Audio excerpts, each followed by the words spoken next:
quick.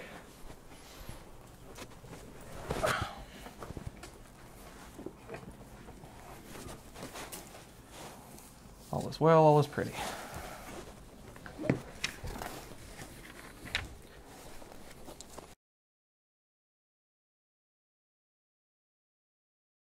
Welcome to Short Coverlet. I'm Adrian Fort. And I'm Dalton Gentry. And we're here for a little bit of variety. A little bit of variety hour? Yeah. Just a little bit? You got anything this week? You got anything? Okay, so normally we save variety hour when we're filming, like, towards the end. Because you get that good pick-me-up boost. Variety hour is a lot of fun. There's not a lot of work to it.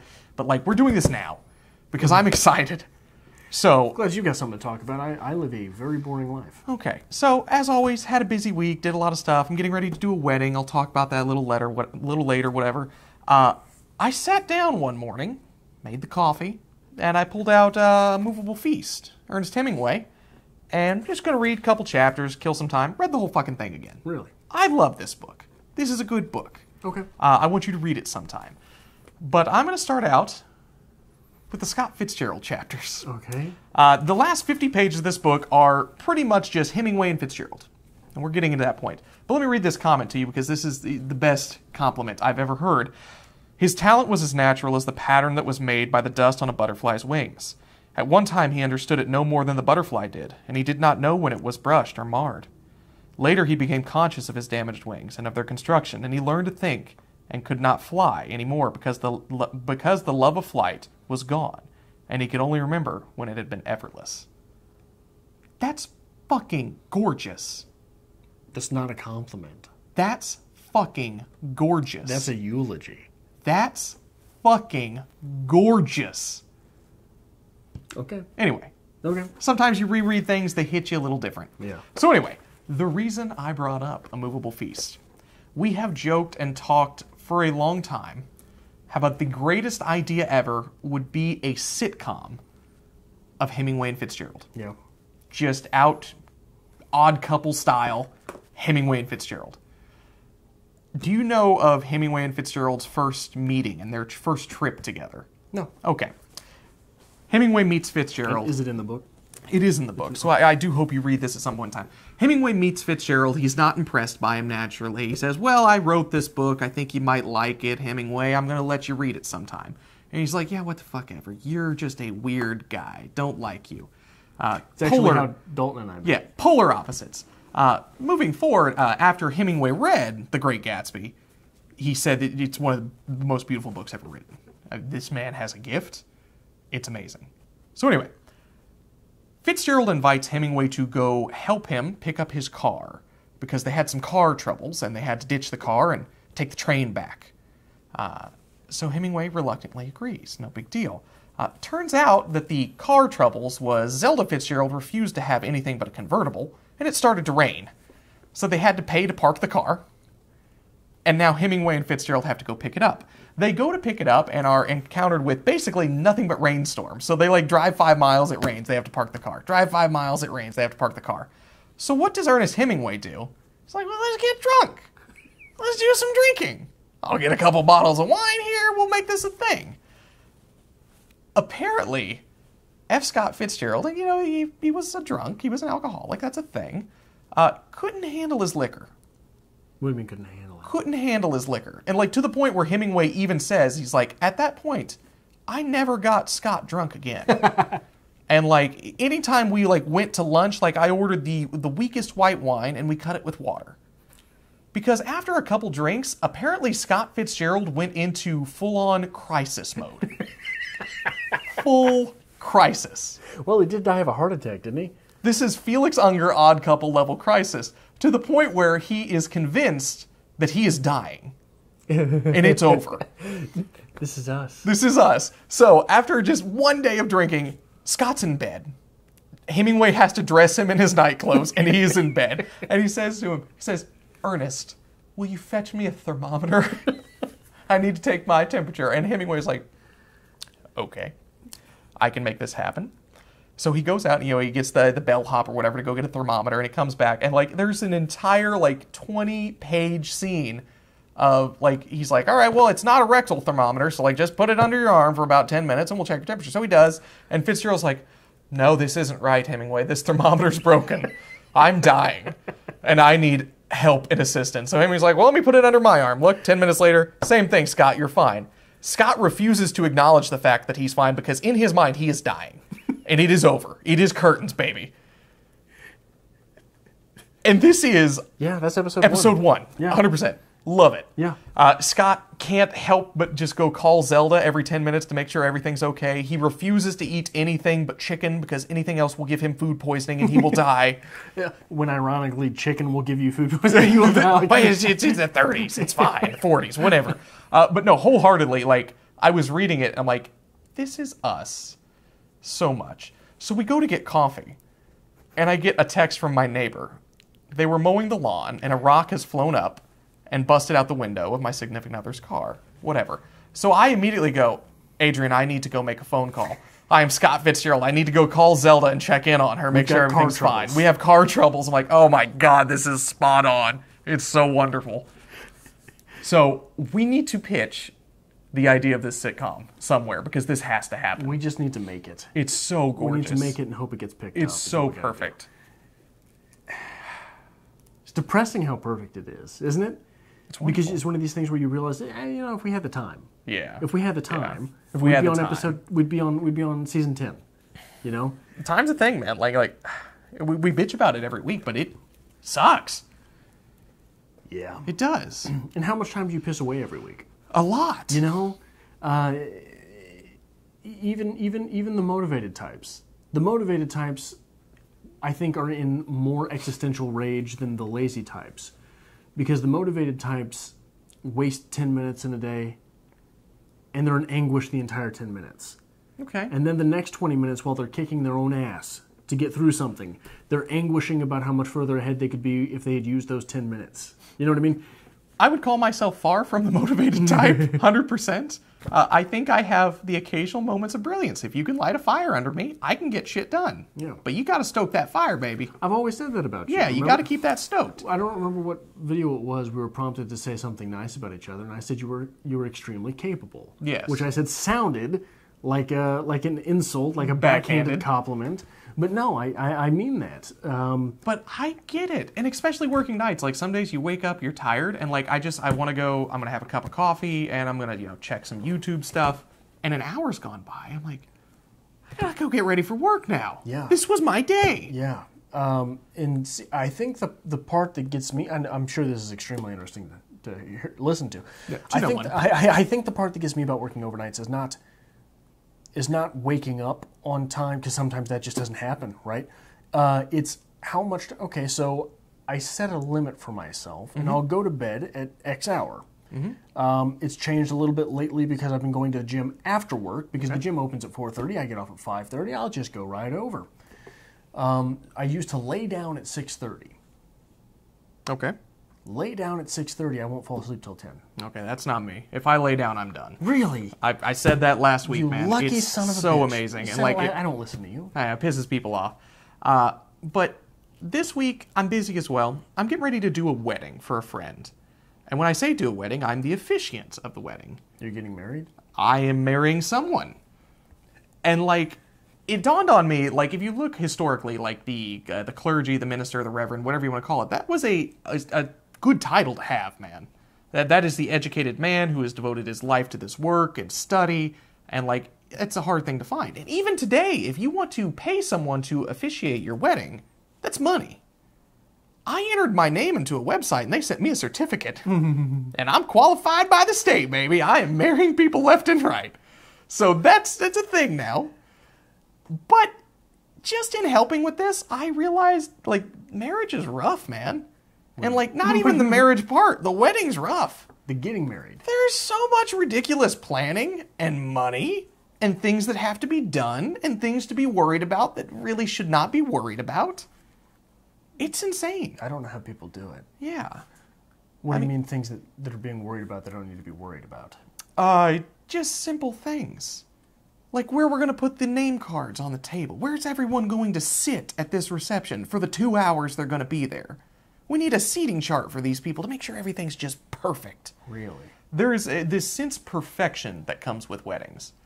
That like everything has to be perfect. That is your one day, and it has to be perfect. And I just don't The get rest it. of the time after that's throwaway. Yeah, it's fine. As long as the wedding's nice, we're fine with this. And like, I'm not even getting married, and I'm done with it. I'm over it. Yeah, there's no way I will ever. It just seems like such a bad idea, right? It seems like such a. I can't stand me most of the time. Why would I want someone else to be there? Okay. I do think at one point in time we need to fly out to Vegas to get married, because you just drive up to the chapel. Oh yeah, you and I. You just drive up to the chapel and you get it done, but they give you a week to submit the paper to annul it. Just in case you made a bad decision in Vegas, you got a week, okay? We'll put that on the vlog channel. So I think we need to get married for a week just to see what it's like. And I really want to tell people, just be like, oh yeah, this is great. I mean, my ex-husband, oof. I mean, you're good at doing dishes, right? hey, I can make it happen. Everybody's got talents, baby. Everybody's got a gift. Mine is dishes. Dishes and laundry, I hope. I'm terrible at both. I'm bad about dishes. I really am. But I have a dishwasher, so I don't care. Yeah. Like, anytime it gets bad, I'm like, load it. Turn it on. Yeah. I am horrible about laundry to the point of, like, OCD. Like, I'm the guy who separates the whites and the colors, and then I separate the colors from the colors. This is 2 weeks in a row Dalton's been racist on Variety Hour. I just want you to... I'm not tired this week. And, like, people love the fact that apparently tired Dalton is racist Dalton. But anyway, I separate all the laundry, make sure everything's right. I've got certain detergents for this. I fold everything. It has to be neat and crisp. And, like, when other people do my laundry, I can't stand it. I will honestly, like, I'll take it out of the dryer and wash it again. I can't tell you.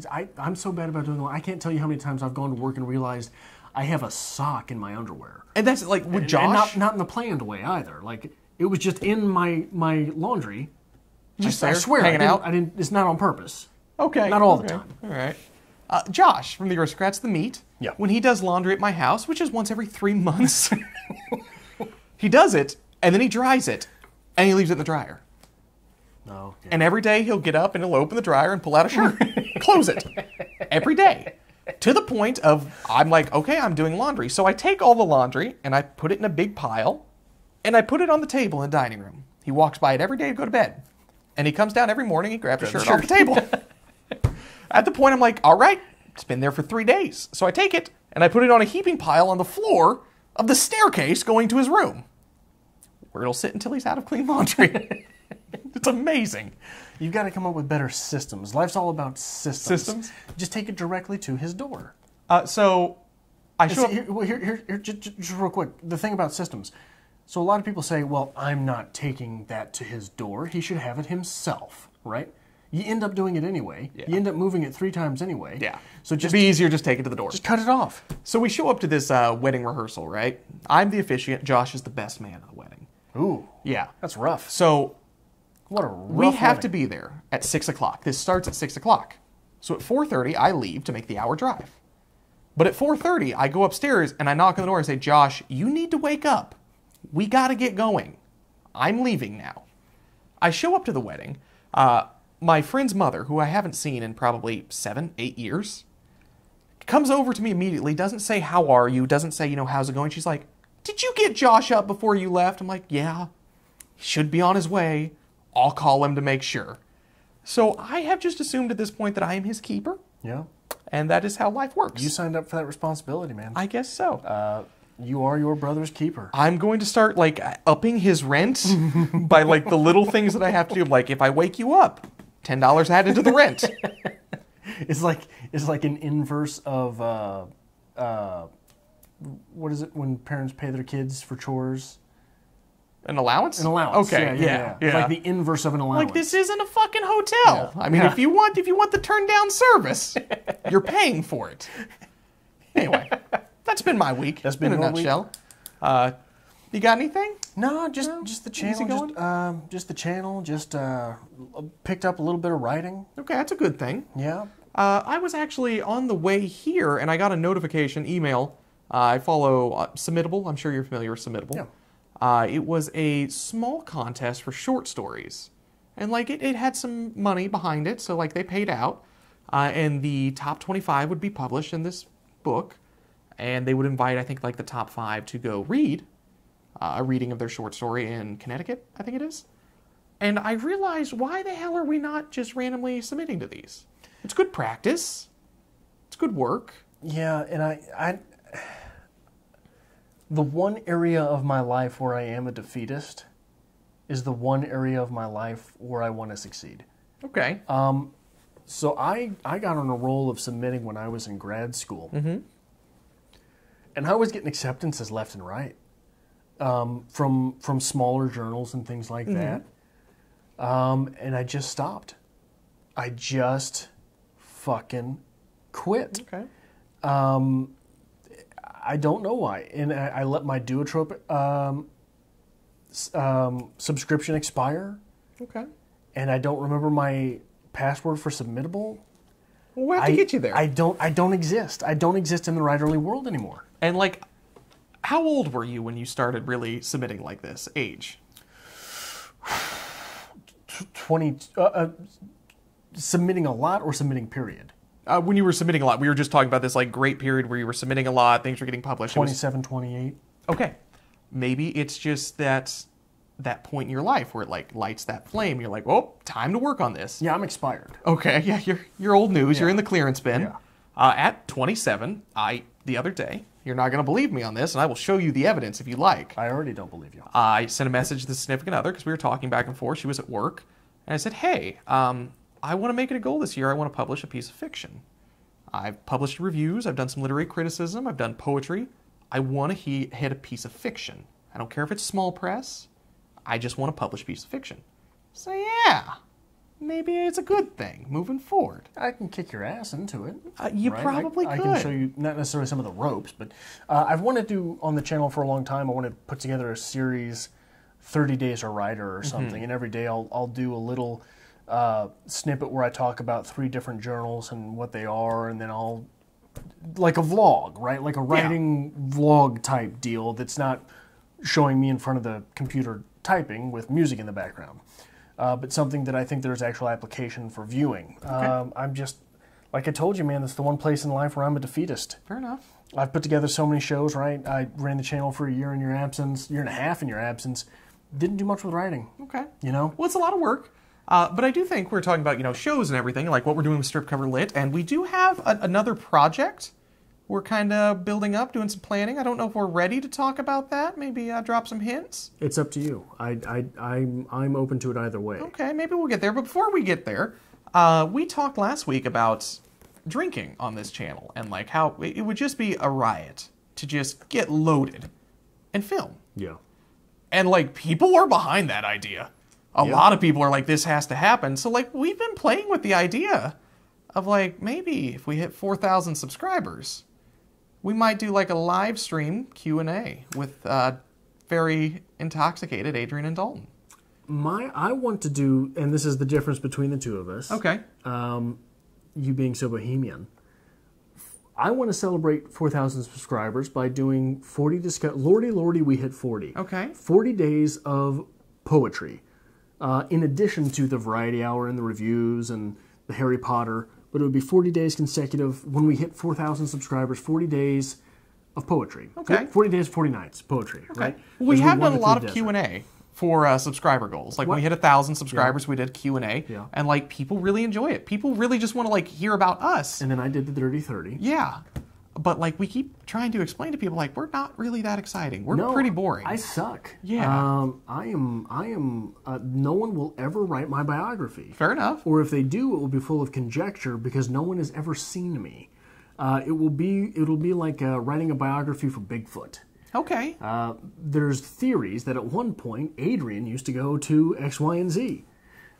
Historical evidence shows that Adrian. So we've been mulling around the idea of maybe doing something a little different, and like it's not going to take the place of BookTube. We're not looking to replace BookTube or get rid of BookTube, but we enjoy doing this. We're expanding. We're expanding. The sun will never set on the strip cover empire. And for some reason, Variety Hour has historically always been one of our more popular segments. Harry Potter's big. People love Harry Potter. People love Variety Hour. I think it's because you just can't look away from a train wreck. That's fair. That's fair. This is a train wreck in action. Yeah, you are a train wreck. Most days, yeah. Yeah, this is bad, man. Like, I clean up well when I come here, but some days it's rough. Yeah. Yeah. But anyway, We're talking about maybe doing something a little different. I think it's going to be a lot of fun. A lot of things that are a little different. See, when you do the Dalton impression, you just be you. I know.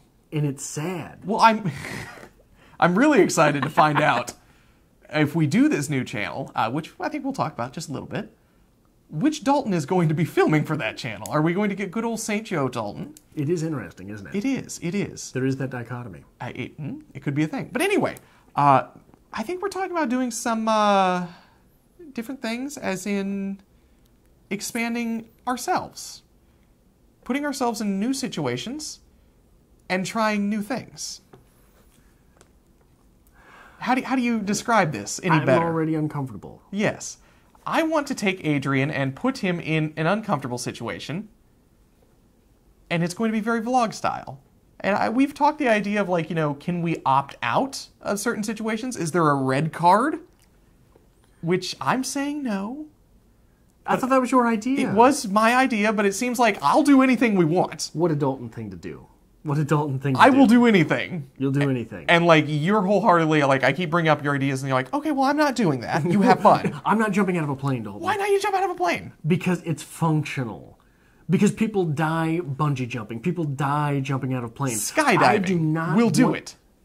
You'll do it. I do not want to be the asshole that ends up as a pancake because he thought it would be a great idea to jump out of a plane over buttfuck Kansas when that plane was fully functional. Okay. So this is the idea of the red card coming in. But I think... Well, if you can talk me into it, you can talk me into it. Okay. I absolutely don't believe that's happening. Have I talked about my roller coaster analysis on the show before? I think so, yes. Okay, yeah. So I'm going to say it again. When you get on a roller coaster, I've never ridden a roller coaster. Okay. When you get on a roller coaster, what's the best case scenario? You get off the roller coaster. You get off the roller coaster. You survived. Yeah. What's the worst case scenario? You don't get off the roller coaster. You were the asshole that died riding a roller coaster. Okay. Now here's... No one has ever written a biography about someone who died riding a roller coaster. Okay. I'm just throwing that out there. I don't mean to insult anyone if you have died riding a roller coaster.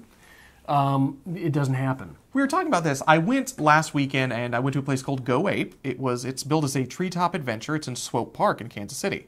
So what you do with this is they put you in a harness. They give you a brief safety lesson. You attach yourself to a rail, basically, so you're attached, and you go. You climb up into the trees, and you cross from tree to tree through different varying degrees of difficulty. There's one crossing where it's literally just a 4x4 log. Yeah. Walk across it to get to the other tree. There's ropes, there's swinging, there's zip lining back and forth, and you're basically going through this obstacle course. And you're harnessed in. You're harnessed in, See, yes. that I think I could do. Okay. I want to put Adrian up in the top of the trees, who doesn't like heights to start with. He doesn't like falling. And I want... Says who? Says me, because I know this. Okay. And I want that reaction. I want that candid, live, first experience reaction. I used to climb trees, Okay. I was a squirrely little bastard. Okay, I wasn't. You never climbed trees? No. What do you mean no? Why do you say it like that? No. Why didn't you climb trees? I was very overweight as a child and very prissy. Really? Yeah. I never would have guessed. Who would have thought that would be a thing? Yeah, I used to climb all sorts of trees. And I would go up to not even the point where the branches are too weak to hold you. I tell you, I was a squirrel. I had the grip of a squirrel. Okay. I would go up to where the tree itself was too weak to hold me. Okay. Yeah, it was the one thing I've ever been good at. I don't know why I abandoned it. My If I father- could have made money climbing trees, that's where I would be right now. My father's a very rugged, masculine man, big man. And I remember he used to be like, why don't you go outside, work on your bike? I'd be like, Father, with my hands? No! How dare you? Fetch me a thermometer. Oh, I've got the vapors. I'm sick. Hemingway, save me. I'm telling you, it's the best idea ever. What? The Which one? sitcom, Hemingway and Fitzgerald. You came up with this idea and it's brilliant. I've been trying to get you to do. You'd have to shave your beard. I'm not doing that. Then we'll have to get another Fitzgerald. I look terrible. I'll be Allen Ginsberg. I'll shave my head. Well, I've thought. So the idea for the show has always been Hemingway and Fitzgerald, but you work in other writers. Yeah. But I want to do it completely. It's in a a time warp. Yeah. Right? So your next door neighbor would be Stephen King. Okay. Emily Dickinson's the weird girl that lives on the corner. Like all these different writers worked in. So that's the way I want to do it. Okay. There's gold to be had there. Gold. Absolutely. There really is. And like there's such a thing right now with like Hulu and Netflix. Small shows have a chance. That it is so... We live in a strange time. It is a strange time. The media consumption is so high that you don't just have cable. You've got 4 cables. Yeah. You've That's got the thing. cable. You've got YouTube. You've got Netflix. You've got Amazon. And they've all got their own content. And even things like I said in one of these, I can't remember what tag it was. I think the future, or no, maybe it was an Ask Adrian Anything. I think that what we will be remembered as is this will be known as the serial age. Okay. So, like, you've got different movements, like minimalist movement. You've got imagism. This will be the age of serialism. I was actually talking about Age that of the serial. just this morning. Really? Driving around with a significant other, and we're talking about, like, eras and things. And, like, you know, how we're approaching, quickly, the 20s. Because we saw a sign that said, like, congratulations, graduating class of 2018. And, like, we are approaching the 1920s. And, like, when you talk about 1920s, roaring 20s period, that's such a historic period. What is our 20s going to be like? Are we going to start, like, rehashing? Because, like, we had this great fantasy idea. Like, what if you started rehashing the 1920s? Well, Like, where we go back into this roaring 20s atmosphere? Because, let's be honest, 30s and 40s are going to be plagued by World War. Well, we're in a very suppressive age right now. We very are. repressive age right now, right? And it's so strange because it's the same as religious fervor, just from the opposite end of the pendulum. Okay. Sexuality is a no-go right now. Yep. You can't be sexual. You can't make sex jokes. You can't be overtly open with your own sexuality. It's very repressive, and it's like I said, it's the opposite end of the same pendulum. Both ways that this, when it was conservative swing, you couldn't be sexual, right? Yeah. Now it's the liberal end of the same pendulum, and there's no. And I'm just using sexuality because it's the easiest to point at. Okay. Right. The 20s were when sexuality came out. It did. After the repressive religiosity that preceded it. And what was a huge tool in the 20s that fueled that was alcohol consumption. That was a big thing in the 20s. And like we're just joking about this and like spitballing ideas. We're looking at nationally a marijuana legalization. So like, is that going to be our 20s? Yeah. Like that bohemian revivalist where everything's just like everybody's high, but everybody's painting and writing and having a great time doing it. Maybe. And wouldn't that be Or gorgeous? everybody's talking about they're going to paint and write. And we're going to get there, man, as soon as we have some Taco Bell. Oh. That's all I got this week. This was a lo-fi variety hour. It was. Very low energy. We are. And, like, I'm disappointed with that because I wanted to tell that Hemingway story so bad. It was a good Hemingway story. It was a good. There is not a bad Hemingway story. Yeah, I think you're right. No, I think I'm right. We should do more Hemingway on the channel. Look at that wink. It's a seductive wink. What wink? I winked. You winked? Did I? Sometimes I don't know, like, if I'm winking or not. Like, I just look Or if over you're and just being like... twitchy. Because Dalton is twitchy sometimes. So if you like this sort of thing, make sure you hit that like button, subscribe if you have not already, and we hope to see you next week for Variety Hour. We will be, hopefully, higher energy. Fair enough.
It was strange.